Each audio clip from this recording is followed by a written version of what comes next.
안녕하세요. 크립토티브입니다. 이번 시간에는 최근 조정에 대한 제 생각과 또 주변의 인플루언서들 또 의견도 한번 담아봤습니다. 그리고 조금 소액으로 매수해본 코인도 한번 말씀을 드려볼까 합니다. 살펴보시죠. 지난 1시간 10억 달러가 선물 포지션 강제 청산이 됐다. 하루 기준으로 하면 좀 더 많아지겠죠. 이더리움 97%, 비트코인, 도지코인 96%가 같은 곳을 바라봤던 거예요. 어떤 방향이었을까요? 이제는 무조건 오를 것이다. 극단적인 탐욕이 모두 다 같은 사람이 같은 곳을 쳐다보고 있으면 이런 롱 청산은 실은 너무나 자연스러운 현상이라고 생각을 해주시면 됩니다. 비트코인 기준 11만 3천, 11만 4천 달러에서 대거 청산이 일어났다. 하루 기준 16억 달러가 넘어갑니다. 거의 2조 원이 훌쩍 넘어가는 돈이 한 번에 청산이 됐습니다. 6개월 내 가장 큰 규모의 청산이 일어났습니다. 이랬던 것 같아요. 이제 미 연준에서 금리 인하했다며 이제 우리 10월까지 이제 뒤에서 또 보여드리겠지만 올해 말까지 하면 금리 인하 2번 아니면 3번 할 확률이 제일 높다며 이젠 진짜 가자를 외쳤던 것 같습니다. 저 같은 경우는 사실 4분기라고 하는 게요. 아직 시작을 안 했습니다. 그리고 10월 다르고 11월 다르고 전 12월 다를 수 있다고 보거든요. 무슨 얘기냐? 제가 방향성은 모르지만 코인의 이 사이클 자체가 주식이나 부동산 대비했을 때 어마어마하게 빠르다는 것은 알고 있지 않습니까? 그냥 그 한 달이 웬만한 주식 부동산 시장 거의 1년에 맞먹을 수 있거든요. 저 같은 경우는 조금 그럼 이제 몇 달 기다리면 되겠네 라고 생각하고 그냥 기다렸습니다. 오름 기분 좋지만 그렇다고 또 너무 급등하면 조정이 또 길어져요. 그러니까 그냥 좀 마음 편하게 기다리시면 좋겠네라는 생각을 저 같은 경우는 했는데 또 어떤 분들은 몇 달은 무슨 몇 달, 나는 20배 롱 그냥 이제 크게 베팅을 하셨던 분들이 아마 있었겠죠. 펀딩 레이트라고 하는 웹사이트가 있습니다. 여기 가보시면 주요 이제 코인들, 그러니까 롱이다, 숏이다, 지금 얼마의 금액이 배팅이 됐는지 한눈에 이렇게 볼 수 있는 웹사이트들이 있어요. 거기서 사실상 내가 돈이 이제 막 수조 원을 갖고 있는 세력이라고 하면요. 그냥 이게 공매도를 치든지 해서 실은 그 개미들 청산이 실은 언제든지 가능합니다. 그러니까 이거 웬만하면 하지 말란 얘기가 그런 얘기예요. 청산을 다 시킨 다음에 또 아무 일 없었다는 듯이 일주일 지나면 다시 또 올라갈 수 있다라고 봐요. 저 같은 경우는 그래서 선물, 옵션, 마진을 사실은 하진 않습니다.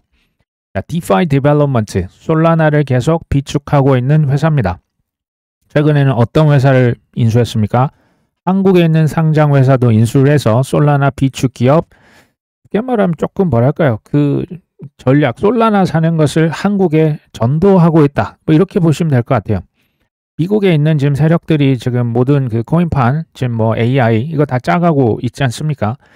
그 가운데 미국에 있는 친구들이 한국에 있는 상장사, 일본에 있는 상장사, 홍콩에 있는 상장사, 유럽에 있는 상장사 인수를 해요. 그래서 DAT 문화를, 트렌드를 확산시키고 있어요. 코인 사서 비축하면 주가가 팡팡 튀는 거죠. 사실 지금처럼 가격이 조정을 받으면요. 이런 거 하기 너무나 적기예요. 왜? 대중들은 별로 관심이 없어요. 솔라나가 누가 1,000억을 사든 1조를 사든 그래? 그냥 이렇게 쳐다보는 거죠.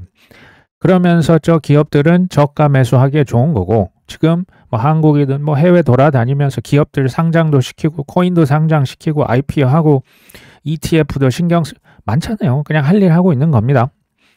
메타플래닛이 비트코인을 무려 5,419개를 추매했습니다. 갑자기 25,500개가 됐어요. 이게요. 우리 돈으로 지금 그냥 1억 6천으로 비트를 환산했을 때 한꺼번에 비트코인 8,600억 원을 일시불로 긁어버린 거예요. 이건요. 사실 정상적인 수준은 아니라고 보셔야 됩니다. 이게 어떻게 가능합니까? 2027년까지 불과 2년 후에 비트코인 21만 개를 모을 것이다. 근데 말과 행동이 어떻게 보이십니까? 일치해요. 살 때마다 5,000개, 적게 사면 1,000개, 1,100개 이런 수준이에요. 근데 어디서 돈이 납니까? 메타플래닛이 그렇게 큰 회사가 아니거든요. 누구 돈으로 샀다? 대주주를 뒤져보시면 다 나옵니다. 뱅가드, 인베스코, 블랙락, 캐피털 그룹, 미국의 굉장히 큰 10위권 자산 운용사입니다. 피델리티의 자회사도 보니까 여기 껴있어요. 아하, 화수분이 있죠. 거기서 돈이 나오니까 스트래터지 똑같잖아요. 코인베이스, 로빈후드. 저는 나중에 리플도 이제 나중에 그 IPO 한다고 하면 엄청난 세력 자금이 당연히 들어갈 거라고 보고 있습니다. 메타플래닛은 일본에 상장된 회사는 맞죠. 근데 제가 봤을 때 우리가 생각하는 그런 일본 사람이 뭐 일본 그런 회사의 느낌은 저는 아니라고 봐요. 왜? 뒷단에 지금 누가 있습니까? 일본에 뭐 라쿠텐이라고 하는 기업 뭐 한두 개 껴 있는데요. 뭐 거기도 이제 코인의 친코인 기업이고 나머진 다 월스트리트 자금이 비트코인 사재기 하고 있다. 저는 아마 내후년이 되겠네요. 27년까지 비트코인 21만 개 모을 것 같아요. 근데 스트래티지 가만히 있습니까? 뭐 이제 뭐 한국의 스트래티지다, 저기 뭐 호주의 스트래티지다, 뭐 프랑스의 계속 나와요. 뭐 스웨덴의 스트래티지다, 뭐 솔라나, 뭐 이더리움. 이게 지금 코인판 만드는 밑작업이 착착착 이루어지고 있습니다. 이런 기업들이 혹시 핑계를 대거나 불평을 하고 있는 거 혹시 보신 적 있으십니까? 자, 뒤쪽에서 개인들도 이렇게 얘기를 드리겠지만 핑계, 불평 이럴 시간이 없고 그냥 방법을 찾을 뿐입니다. 분석에서 이더리움이 $200 추가로 가격이 떨어지면 비트마인 매입 단가 평단에 도달할 것이다 라고 어떤 언론에서 얘기를 한 거죠. 비트마인은 잘 아시다시피 이더리움 제일 많이 들고 있는 회사입니다. 215만 개, 90억 달러. 이제 뭐 10조를 훌쩍 넘어갑니다. 단기적으로 이더를 팔지 않겠다라고 밝힌 바가 있죠. 근데요, 이 데자뷰가 있어요. 과거에 똑같은 일이 있었어요. 22년, 23년, 지금은 뭐 마이클 세일러 하면 넘사벽이지만 그때만 해도 실제로 똑같은 조롱을 받았어요. 너희들 빚으로 샀다며 너희들 산 그 가격 평단 밑으로 가격 떨어지면 니들 청산될걸? 그 청산되는 가격을 딱 누군가 제시해가지고 너 이거 이하로 가면 니네 회사 끝나? 이렇게 엄청 조롱을 했어요. 실제로 그리고 그 이제 평단 밑까지는 하락을 했지만 청산 가격까지 내려가진 않았습니다. 어찌됐건 그러니까 조롱을 많이 받았었죠. 근데 그때 비트코인이 2만 달러 이하까지 떨어졌어요. 저도 2만 이하로 떨어질 거라는 생각은 실은 안 했어요. 예, 소위 이제 그 하락선은 그래도 2만 달러 이하는 쉽지 않을 거라고 하는데 순간적으로 떨어졌었죠. 지금 생각해 보자는 거죠. 그때 당시는 뭐 어마어마하게 위험한 짓이고 뭐 코인을 빚으로 사고 있고 이랬는데 지금 생각하면 2만 달러는 지금 추억의 가격이죠. 곧 있으면 뭐 20만 달러 될 것 같은데 파이더 딥 기회였던 거 아닙니까? 여기서도 똑같은 거라고 좀 봐요. if죠. 만약에 이더리움이 한화로 그냥 바꿨습니다. 3,950달러면 대략 550만 원 이하로 떨어진다. 나중에 보면 그 가격 정말 뭐 너무나 아름다운 가격 아니야? 라고 할 것 같아요. 개인적으로 안 사려고 했는데요. 최근에 이제 우량 알트코인들 조금 소액으로 사봤습니다. 요건 제가 뒤쪽에서 좀 얘기를 드릴게요. 중요한 건 아닙니다. 중요한 건 뭐냐? 이 모든 이더리움 랠리의 시작이 누구로부터 시작됐습니까? 톰 리, 피터 틸, 조셉 루빗 등등등 기억나시죠? 그러면 이 모든 랠리의 끝도 톰 리, 피터 틸, 조셉 루빗 그 뒤에 또 가보면 뭐 블랙락, 피델리티, 뱅가드, 스테이트 스트리트 이 친구들이 갑자기 말 한번 바꾸고 세일러 형님도 나 지금 이 가격 되면 주주들이 팔라고 해서 나도 어쩔 수 없이 지금 비트코인 좀 팔아야 될 것 같아. 이런 순간 포드가 얼마나 크게 몰려올지 한번 상상해 보십시오. 물론 당분간 올 것 같지는 않습니다. 저는 알트코인은 기회 줄 때 잘 팔고 잠깐 떠났다 오는 것이 좋은 전략이라고 생각을 합니다. 뭐 비트코인은 알아서 하시면 될 것 같습니다. 하이프 리퀴드 이 코인을 불과 3년 만에 126배가 갈 수 있다라고 했던 아더 헤이즈가 코인 전량 팔아서 페라리 계약금을 내야 했다. 실제인지 아닌지 참 궁금하네요. 어쨌든 그 코인 다 팔아서 시장이 술렁술렁하자 이것을 해명을 했다라고 합니다. 그래도 수익 봤어요. 82만 달러면 뭐 나쁘지 않은 성적이 되겠습니다. 저는요, 이 뭐 아더 헤이즈를 뭐 지금 어떻게 하겠다라기보다는 우리 개인적으로 한번 생각을 해보시면 좋을 것 같아요. 페라리가 정말로 필요한 차였고요. 내가 그것을 사도 내 생활에 전혀 지장이 없다. 잉여 뭐 현금으로 그냥 이 정도면 뭐 그냥 큰 무리 없이 샀다. 오케이입니다. 뭐 부자가 자기 차 필요해서 산다는데 이걸 누가 뭐라고 하겠습니까? 근데 만약에 코인 한 방 크게 방망이 길게 잡아서 홈런 치고 이걸로 내가 페라리를 살 것이다 라고 하는 것은 not okay입니다. 왜냐? 쉽게 얘기 드리면 부자처럼 보이고 싶어하는 삶과 진짜 부자의 삶은 전혀 달라요. 그러니까 전혀 다릅니다. 부자처럼 보이고 싶은 삶인데 현실은 그렇지 않죠. 그럼 선택은 뭐가 될까요? 일단 카드로 지르는 삶이에요. 일단 대출 받아서 영끌 비투해서 아파트도 이제 본인의 여력보다 훨씬 더 큰 집에 가셨다가 어려움을 겪는 분을 많이 보게 됩니다. 반대로 진짜 부자분들은 사고 싶어하는 걸 저 뒤쪽으로 미룰 줄 압니다. 지금 당장 내가 부자가 아니더라도 꿈이 있고 일단 부자가 된 이후에 본인의 자산들이 있을 거 아닙니까? 부동산이면 임대료가 있고 코인이어도 주식이어도 배당처럼 나오는 게 있잖아요. 그런 자산을 통해서 나오는 잉여 현금으로 쌓아놨다가 필요할 때 산다. 이 사람이 진짜 부자의 삶이었어요. 왜 그런지 아십니까? 진짜 부자는요. 증명이 필요 없습니다. 우리 구독자분이 증명하기 위해서 바락바락 사는 삶이 아니셨으면 좋겠어요. 꼭 증명을 해야만, 꼭 남들이 나를 인정을 해줘야만 하는 삶은 너무나 피곤한 삶입니다. 저는 이런 삶을 정말 너무너무 싫어하고요. 저는 속박받지 않은 자유로운 삶을 살기 위해서 실은 하고 있는 코인 투자이거든요. 이런 삶을 사셨으면 좋겠습니다. 소수몽키님이 이런 또 그 도표를 하나 잘 올려주셔서 제가 가져와 봤는데 비트마인, 샤플링크, 서클, 블리시, 피규어, 제미니, 아메리칸 비트코인, 트럼프 아들이 하고 있는 비트코인 채굴 회사죠. 오르비스 등등등 이런 회사들이 지금 다 IPO가 이미 진행이 됐습니다. 이 코인 회사들이 지금 하락장이 시작이 됐고 시즌이 종료가 됐다면 이거 왜 하고 있을까요? 그냥 그 주식 한번 딱 팔고 그냥 집에 가려고 했을까요? 아니면 우리를 도와주는 봉사 기업일까요? 당연히 저는 아니라고 보고요. 아직도 코인 회사 IPO가 줄줄이 대기하고 있습니다. 저는 이거 내년까지 최소 내년 상반기까지 물 계속 들어올 거라고 보고 있습니다. 거래소 발행 코인도 잘 나갑니다. 주로 이제 중국계 거래소긴 한데요. 바이낸스, OKX, 바이비트, 크립토닷컴. 크립토닷컴은 얼마 전에 트럼프 대통령이랑 6조 원이었습니까? 큰 계약을 맺었었죠. 바이낸스 코인의 최근 가격이 $1,000를 돌파했습니다. 솔라나랑 시총 다툼이 지금 치열합니다. 지금 또 바이낸스가 치고 올라간 느낌이 있는데 덕분에 바이낸스의 창펑차오의 자산이 123조 원을 돌파했습니다. 캐나다 전체 부자 통틀어서 1위라고 합니다. 어마어마한 자산가가 돼버렸어요. 제가 2014년 때 무시했던 저의 지난날 좀 반성을 해봅니다. 컨퍼런스 오셨는데 그때만 해도 전혀 눈에 띄는 분이 아니었기 때문에 그때 저는 오히려 아더 헤이즈 이제 흑인이기도 해서 좀 눈에 띄기도 했었고 아니면 이제 당연히 비탈릭 부처린이 좀 더 이제 초점이 눈길이 갔었는데 어쨌든 현재 부자 1위는 단연 장펑차오입니다. 이런 거래소에서 거래량 늘어났죠. 수수료 늘어났죠. 투자자들 많아졌죠. 이게 이제 모두가 해피해지는 그런 상황이 온 거죠. 최근에 CRO, 크립토닷컴도 트럼프 대통령과 어마어마한 5조입니까? 6조입니까? 하여튼 계약을 맺었는데 이게 이제 언론에 발표된다고 해서 바로 그 코인을 산다 이게 아닙니다.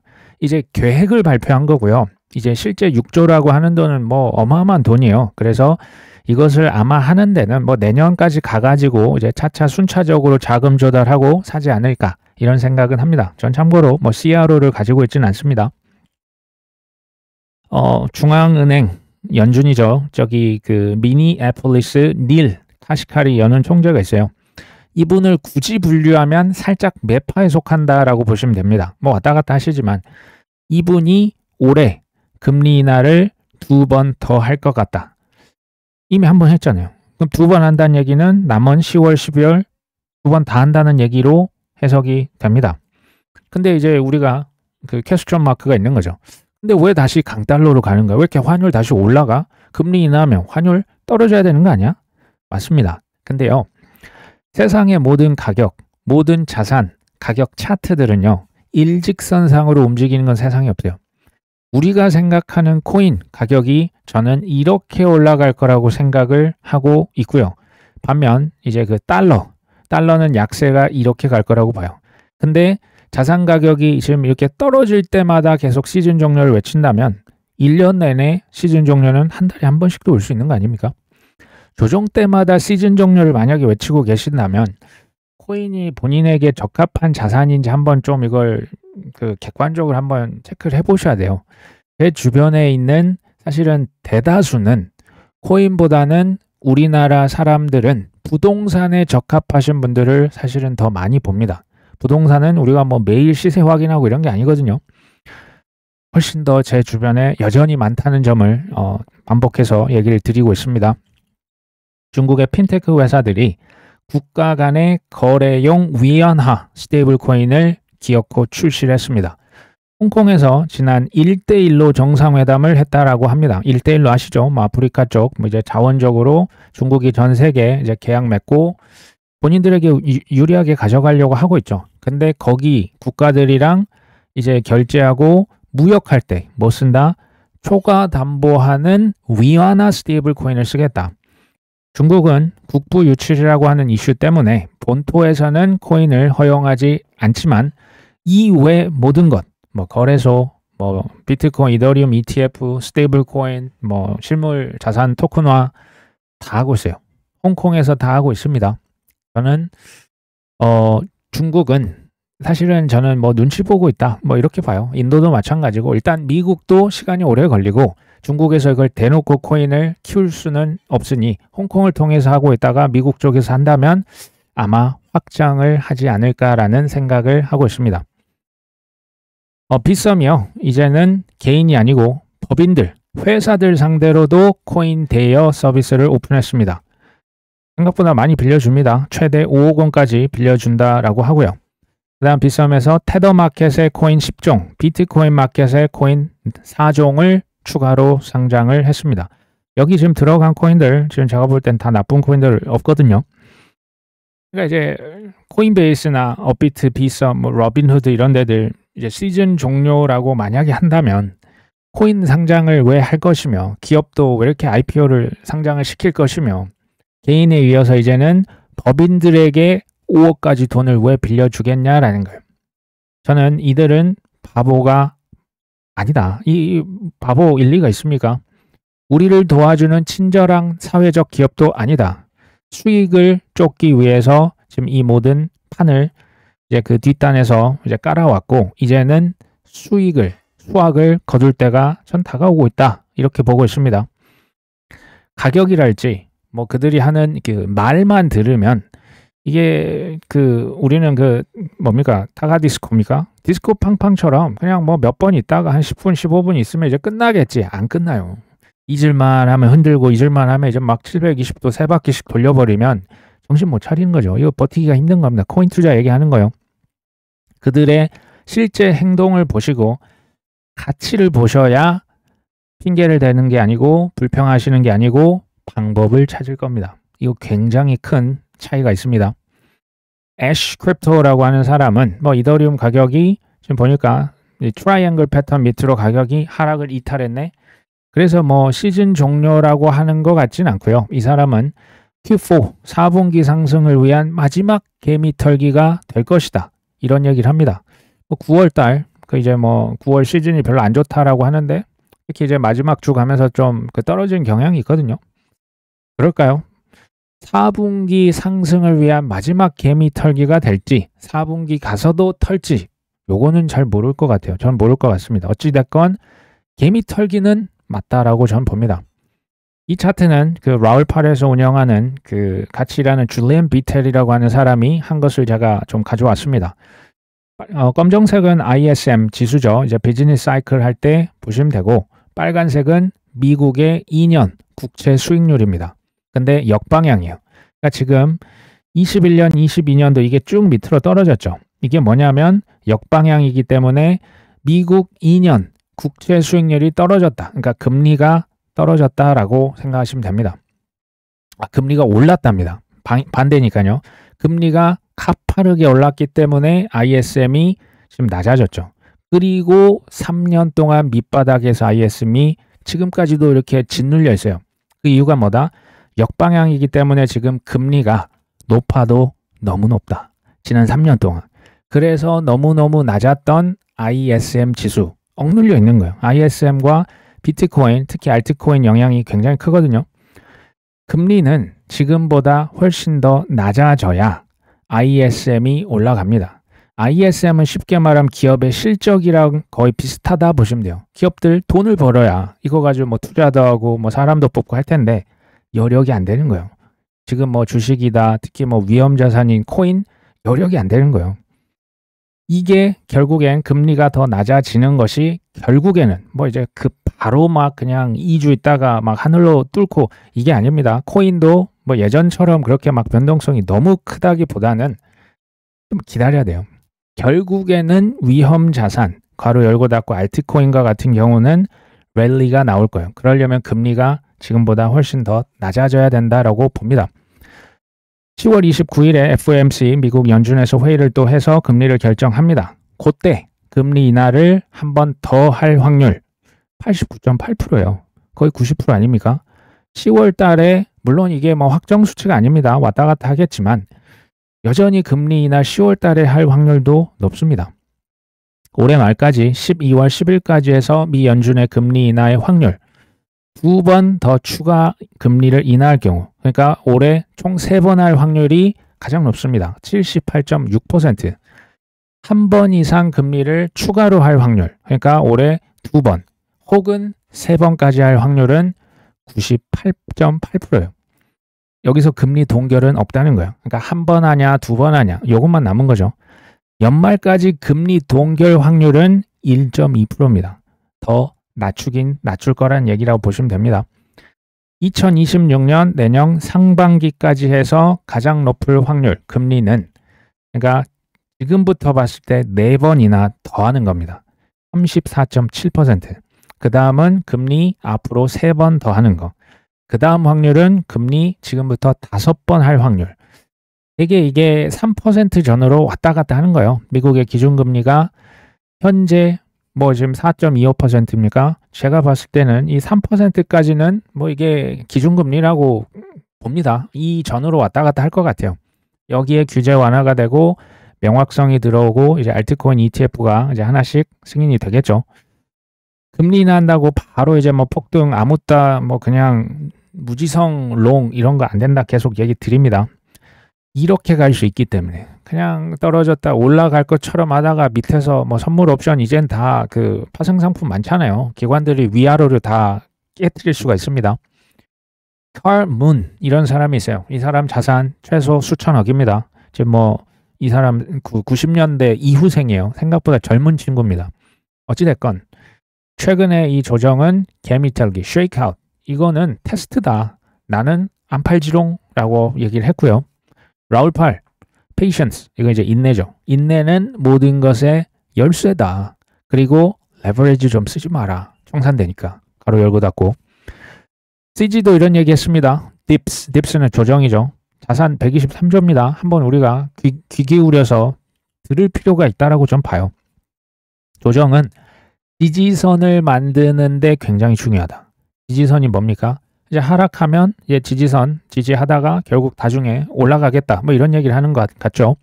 조정이라고 하는 것은 집의 기초를 다지는 거다. 이게 지지선이다. 기초가 튼튼해야 그 위에 뭔가 높이 쌓아 올릴 거 아니냐. 저만의 표현을 한번 빌려보면 저는 이런 조정은요. 우리의 믿음이 진짠지 가짠지 어느 정도 수준인지 알아볼 수 있는 굉장히 좋은 시험대라고 봐요. 억만장자가 아니라면 누구나 이런 조정은 겪습니다.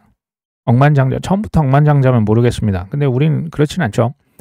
저는 이런 조정에서 그때 보이는 그 사람의 태도, 반응, 언어 이게 저는 그 사람의 적나라한 수준이라고 생각해요. 그때 짜증, 그때 뭐 불평, 그때 누구 탓 이거는 사실 누구나 할 수 있는 반응 아닙니까? 최근에 주요 코인 제가 재밌는 걸 하나 발견했어요. 소위 말하는 메이저 코인들, 라지캡 코인들은요. 제가 떨어질 때마다 실은 사고 있거든요. 과거 추매했던 가격이 뭐 업비트에 보면 이제 얼마에 산지 보이잖아요. 지금 뭐 떨어졌다 어쩌다 하는데요. 제가 봤더니 과거 제가 샀던 가격보다 다 위에 있어요. 사기가 좀 꺼려집니다. 솔직히. 근데 미들캡, 스몰캡들은 제가 옛날에 샀던 코인보다 가격이 더 밑에 있어요. 무슨 얘기입니까? 주요 코인들이 더 덜 떨어지고요. 중소형 코인들은 떨어질 때 확 떨어진다라는 거가 되겠죠. 최근에 좀 추매를 했습니다.